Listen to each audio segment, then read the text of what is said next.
have something special. You have greatness within you. Hello, my name is Les Brown, and we interview various guests, authors, speakers, trainers, life coaches, to find out what are they doing, what are they up to with their lives, and how they're making a difference on the planet. And I enjoy talking with young people because they're 40% of our population, but they're 100% of our future. My special guest today is Justin. How are you? I'm doing amazing. How are you doing? I know you're doing amazing. I always love to see you. From the first time that I met you, there was an energy about you that's very positive and like a young man who's on a mission, who wants to do something big with his life.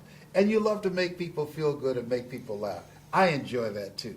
Tell me, when did you discover this passion that you're now manifesting and helping people to feel better about themselves? You talk to young people and motivate them and inspire them as well as adults. And you have a comedic talent. You have the ability to make people laugh. When did you discover you had this talent and you were going to do something with it? Well, I first kind of looked around in my high school and I noticed that there weren't very many people laughing. I loved to laugh. I'd say freshman year is when I discovered basically how to laugh and how to make people laugh.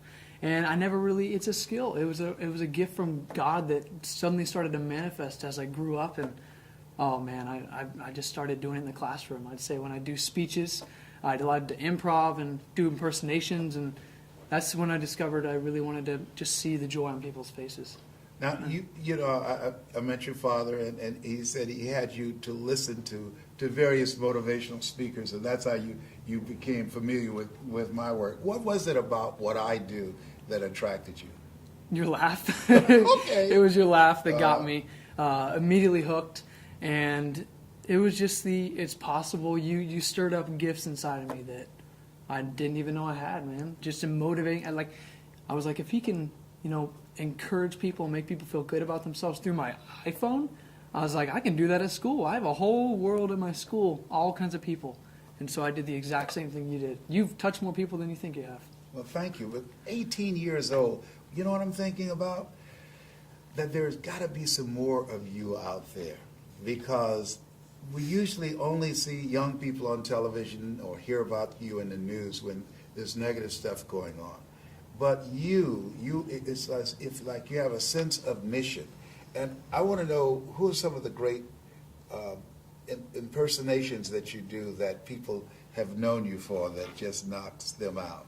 Well, the first one I ever got was George Bush. I started watching him on YouTube, and my dad told me, you can impersonate him, and I was like, I think I can. And Les, I started watching you back in my presidential times, and back in 2003. You motivated me so much. I was motivated to send country to war with Iraq. So you're responsible for that one.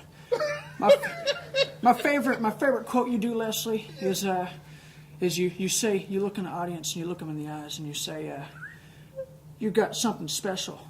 You have a great mess in you. A good mess. It's great. It's messy. So that's one of my favorite to do, George. What do people say when they see you do that? They just, all they do is laugh. I have a cowboy hat that I found in my closet, and I put the cowboy hat on, and I just go. And they're like, you should take that to America's Got Talent. And I'm like, I will. I know the day. So one day you will do that. I will. So when you look at young people today, what do you think the biggest challenge that young people have to overcome that's causing so many of them to get off track and get off the path to pursuing their greatness? They don't have the right people speaking into their lives. Their parents, that's one of my number one missions, is their parents have the authority and the power to speak into their lives. And unfortunately, a lot of parents aren't really doing it. I'm not condemning anyone. I'm just saying I see the fruit in at school with the kids, purposeless. Their friends is all they want, but all they do is hang around their friends. And their friends don't know very much. They don't have a mission. And so I have to say that for them to get the hunger and the desire for someone to speak into their life, it's a routine, man. It's a routine, and I got in the habit of doing it, and I loved being around, people and seeing their lives change just by speaking in their life. Man, it's amazing. Now, but All of us have challenges. What is the biggest temptation you had to ever overcome that your parents are not aware of? Oh wow, they're about to you're about to be aware of it. Right. Oh man, I just say the temptation to the fear of going on stage and bombing.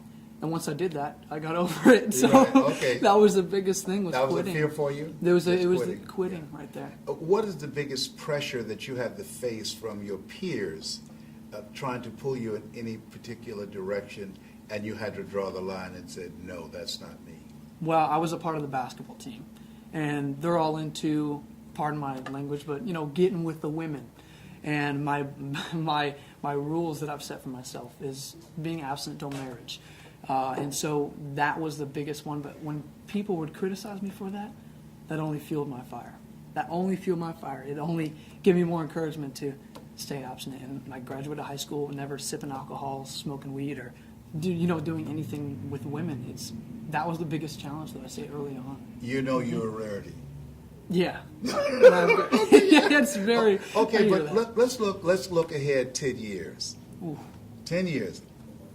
How do you see yourself in It's the a lot future? of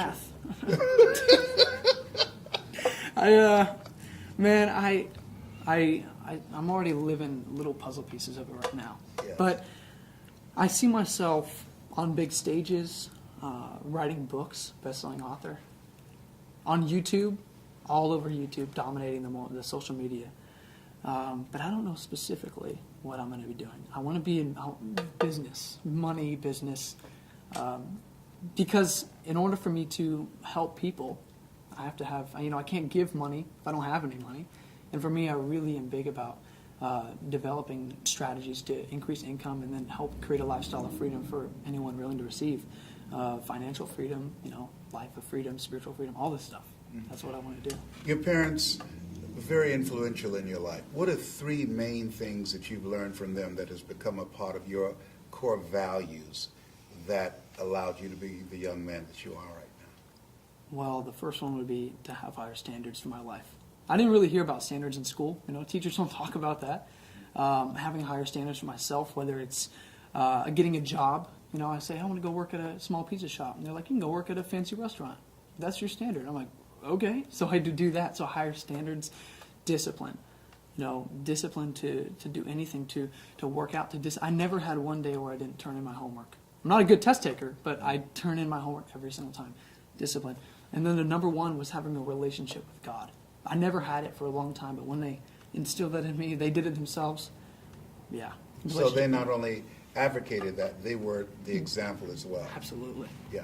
Yeah. And if you are giving advice to young people today on what it takes to make it, to be focused, to have a strong sense of identity and a sense of purpose, what are 3 things that you would want to communicate to them through the platform of your using your comedy, your gift of laughter, and also your gift and your passion for helping them to live a positive life, to be an asset to our society rather than a liability?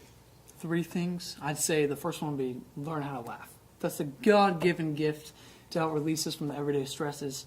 And so the first one would be learn how to laugh. Surround yourself with, comedians and stuff like that, just to get in the habit of laughing, whether you're listening to it on your iPhone or whatever. Getting in the habit of laughter would be the first one. The second one is to start surrounding yourself with, upgrading your mentors. You don't know this, but you do now. You're a mentor of mine. So when I upgraded to you and to other fantastic speakers, those were my mentors. And they instilled a vision in me that I never had before. And then the third one I'd say is to write down a vision. Because there's so many kids that don't know what they want to do. And just to have a vision, they say, I don't know what I want to do. That doesn't do anything. They can't figure it out. At least start with something. So writing down a vision, I have a piece of paper that I wrote down. My vision, purpose statement, mission statement, my goals for the 2015. I put them on my wall. When I wake up and I look to my left, they're all there. And I read them every morning. So those are the 3 things: laughter, upgrading mentors, and then a vision. What is the most disappointing thing you had to overcome in your life? I went to a talent competition, and I won. The George Bush impersonation, I won.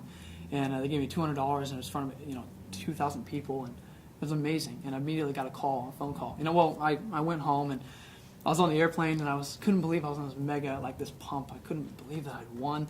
And then I go back home to doing dishes and picking up dog poop, and I was like, oh, I'm hit rock bottom again. And so then I got a phone call, and it was from a woman that she says, hey, I live in Dallas, and I saw you in Florida doing your George Bush. I'd love for you to come down and speak at our 50th anniversary. We're going to have about 250 people. And so I drive down there, and she was going to pay me $300, and that was a lot of money. That was triple digits, and so it was big to me. And so I went into the room, and it was this huge room, and I was like, oh, it's going to be filled with people. And one by one, about 90-year-olds started crippling in, walking in, canes, wheelchairs. I was like, oh, this is the worst thing. There's only one thing worse than a silent audience, and that's a deaf audience. When they couldn't hear me, I went up on stage with 15 minutes of material, and it turned into 4, and I freaked out and got silence. And old lady came. Oh, no one laughed? No one laughed. They didn't. I don't know if they didn't hear it or they didn't like me. I had a cowboy hat on, and the only thing I got was this old woman goes, I like your cowboy impression. I was like, thank you. I was trying to do a good cowboy impression for you. And it was awful. And so the drive back home was painful. And that's when I had to make a decision to continue or not. And now I'm here with you. So okay. Well, I just want you to know that I see your future being bright. And I know that the world is a better place because of what your mother and father instilled in you, but also that you decided to listen and to take the coaching, and that you have made a conscious decision to make something of yourself, to be an asset to society rather than a liability. Thank you for who you are and for the greatness that you're manifesting. Thank you. I feel so honored to know you. Oh, you're my you friend. too, man. Thank you. You're my homie, all right? We on it, man. All right, fantastic. Listen, you have something special. You have greatness within you. Learn to laugh. Enjoy yourself. Helen Keller said, life is either a daring adventure or it's boring. Make your life a daring adventure. This has been Les Brown. This is Mamie Brown's Baby Boy.